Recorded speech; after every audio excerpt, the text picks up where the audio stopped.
Welcome back. Alright, the last time that I did a video comparing struggling teams was about tire fires. Today it's not nearly as dire because Winnipeg Jets on one side, New Jersey on the other. I figured one Western team, one Eastern team, and we'll look at and compare the two. What's interesting is their upcoming schedules not completely dissimilar.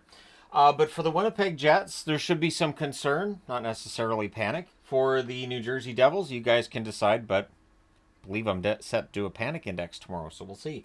But for Winnipeg, they're 31-14-3 overall, 65 points. Winning 15 of their first 16 games this year has done a lot to sort of hide when Winnipeg's struggling. And recently, they're 4-4-2 in their last 10. But their overall standing is still fine. They're 5 points clear of Minnesota atop the division. So, in terms of overall standing in the division, Winnipeg isn't in any danger. The one thing to keep in mind is, as we roll on through the season, you want your team to be getting ready for the playoffs and to start showing what they're going to be able to do in the playoffs, and that's where you might find some concern. Now, on the New Jersey side, they're 26-17-6 for 58 points. They're 2-5-3 in their last 10, so definitely New Jersey struggling more than Winnipeg, so I'm not trying to equate them there. The New Jersey Devils, they're third in the Metro. They're 7 points clear of Columbus. They're not that far clear of the wildcard teams. But since Boston and Ottawa are the wildcard teams, they can't pass New Jersey. They can't be third in the Metro. So the team to be concerned with would be Columbus, and they're 7 points back. So for right now, New Jersey's pretty safely ensconced in the playoffs. And I do think that that causes the level of play to change. You don't have the same desperation in your game where you're pretty secure in a playoff position, comparatively speaking to maybe some of the teams you're playing against who are not as secure in their playoff position or might be fighting to get back into one. So it's something to take into consideration. One thing that's notable with these two, Winnipeg at home 18-5-3, New Jersey 13-8-4. New Jersey has more struggles at home than Winnipeg. On the road, they're almost the same. Winnipeg 13-9-0 on the road. The New Jersey Devils 13-9-2 on the road. And some would argue New Jersey plays a little better game on the road than they do at home. But recent play shows that both of these teams could use a little bit of work. Now in October, Winnipeg's 9-1, and as previously mentioned, they won 15 of their first 16, first team in NHL history to do that. In November, they were 9-5, so still perfectly fine. And December 9-5-1, so those numbers are fine. In January, they're 4-3-2, so they've won 4 out of the 9 games they've played in January, which has to be a reason for some concern, just a little bit of mild concern. On the New Jersey side, they started in October at 7-4-2, November 9-5. December 8-5-1, and this month 2-4-3. So it has been a tough month for them, absolutely. And when you look at the scoring side of it, Winnipeg is in a better place than New Jersey there as well. Winnipeg scoring 2.78 goals per game this month during that 4-3-2 stretch, allowing 2.44 goals against. On the New Jersey side, scoring 1.78 goals per game, allowing 2.56 goals against per game over that same time period. And this is where Sheldon Keefe has to find the answer. And whether it's switching up the lines, whether that means Tom Fitzgerald needs to make a move, something's got to change, right? Now, on the Winnipeg side, Scott Arniel just has to make sure they're bringing their A game every night. And recently brought into a spotlight of sorts is the fact that they don't give Eric Comrie goal support. But then last night against Utah, we saw that they didn't really give Hellebuck the goal support, and they didn't bring their A game for that one either. So it does feel like the level of concern is probably rising around the Jets. You don't want to see this team win their division, go into the first round of the playoffs, and get beat in 6 games. If the Winnipeg Jets do not, I'd go as far as to say the Jets need to at least reach the conference final for this season to be seen as any kind of a success. A second round knockout isn't going to do it either. This team needs to show they're built for the playoffs after some playoff setbacks and that they're ready. On the New Jersey side, honestly, they missed the playoffs last year. I don't think anybody's expecting a lot out of them in a playoff series right now. I don't think New Jersey has the same level of pressure. There's pressure there, sure, but I don't think New Jersey has the same level of pressure as Winnipeg. Winnipeg's had this core together for a long time, and how much longer can you keep this going before guys start to leave and all that fun stuff? Now, the leading scorer for Winnipeg over the month of January so far has been Mark Scheifele. Don't put your hand up as if you're surprised. 9 games, 5 goals, 5 assists, 10 points. Kyle Connor, 9 games, 4 goals, 5 assists, 9 points. Ehlers, 9 games, 3 goals, 5 assists, 8 points. So those three have produced well. It's interesting that Niederreiter's the next one on the list. 9 games, 3 goals, 3 assists, 6 points. Niederreiter is a very competitive forward. He's a very good forward. And I would say even at this point in his career, probably a bit underrated. Josh Morrissey, 9 games, 2 goals, 4 assists, 6 points. And Gabe Vilardi, 9 games, 1 goal, 5 assists, 6 points.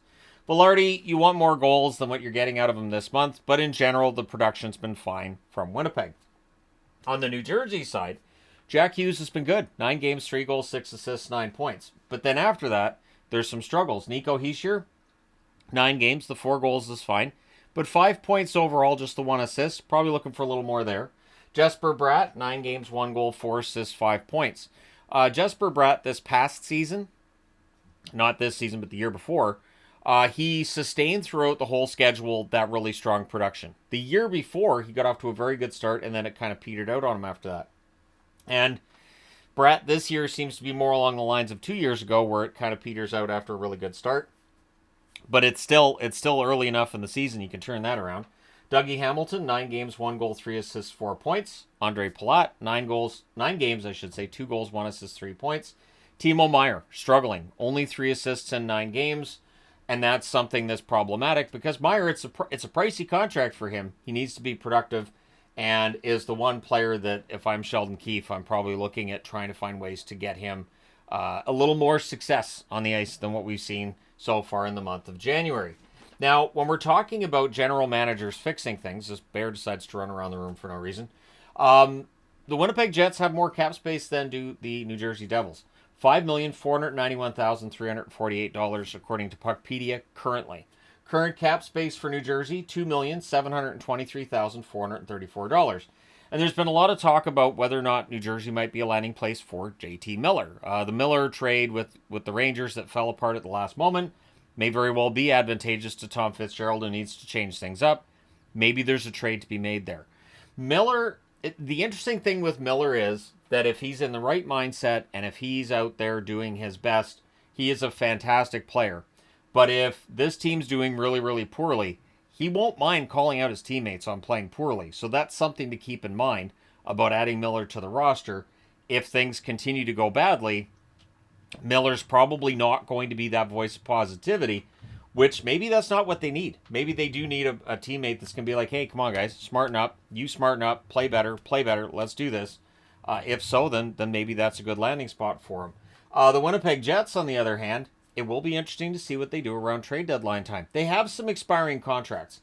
Ehlers, how much is Ehlers worth? He has a $6 million cap hit currently with where the salary cap is and where it's going. And looking at the cap hits of comparable players to Ehlers, his salary is going to go up next year. Will that be in Winnipeg, or would the Jets look to move him if they can't come to any kind of an agreement? If Fallow has a $4 million cap hit, I would think that'll come down on the next contract. Do they keep him? Appleton, I think Appleton has to stay in Winnipeg. It seems to be where he plays his best hockey. Nemesnikov, same thing. Nemesnikov has fit in so well in Winnipeg. Pionk's an interesting one. Pionk probably deserves a pretty good raise on what he's making currently. I think it's a little below $6 million. So there are definitely some question marks about how much money you want to throw at these players. Yes, they're playing well, but they haven't got over the hump in the playoffs. And really, if you're a general manager, you are trying to get your team closer to a Stanley Cup. And the question becomes, would maybe looking at moving somebody like Ehlers or Pionk give you the pieces you need in order to become a real, Stanley Cup favorite, as it were, right? And I'm not saying to do that, just throwing that out there. And then Hayden Fleury as well. I made sure to put the H so I didn't say Kale or Marc-Andre. But yeah, Hayden Fleury's also a pending UFA. And those are just the notables. There are some others as well. On the New Jersey side, you got Tatar, Bastian, Lazar, Kovacevic, and Allen. Not as difficult of a group to replace if you want to replace them as what Winnipeg has here, of course. Not as high profile for sure. Tatar, towards the end of his career at this point in time, if he wants to stay in New Jersey, I'm sure they'll figure out a way to keep him around. Kovacevic is the interesting one. He got off to a really good start to the season. Hasn't been as prominent over the last month. I'd go that far. And so, how much is Kovacevic worth? And then you got Jake Allen in net. Jake Allen has played well. He's had his tough stretches as well, but For New Jersey, do they see Nico Dawes as an NHL level goaltender next season? Do you keep Markstrom and do you bring in Dawes? What do you do then with the goaltending once Jake Allen's contract's done, or do you keep Allen around on a cheap contract? That's where it'll get interesting. But I think the Stanley Cup playoffs could very well decide what Winnipeg does. I'd be very surprised to see either Ehlers or Pionk moved before the deadline, because unless Winnipeg knows they can't keep him, wouldn't make a lot of sense. So I'm not saying to move him now necessarily, because I don't think that works. But when you look at the upcoming schedules, it's interesting that they have similar schedules to one another. So tomorrow in Colorado, the Winnipeg Jets will face a pretty hefty test. The Colorado Avalanche have at times had their struggles recently too, including a game yesterday against the Minnesota Wild where they just didn't look like Colorado for most of that game. And Casey Mittelstadt's having his struggles right now. Then the Winnipeg Jets come back home on Friday to play Utah. Well, Utah, after what happened last night, I would expect Winnipeg to have a much better level of compete against Utah on Friday. Then they're at home against Calgary on Sunday. That's an important game for Calgary, so Winnipeg has to be up for that.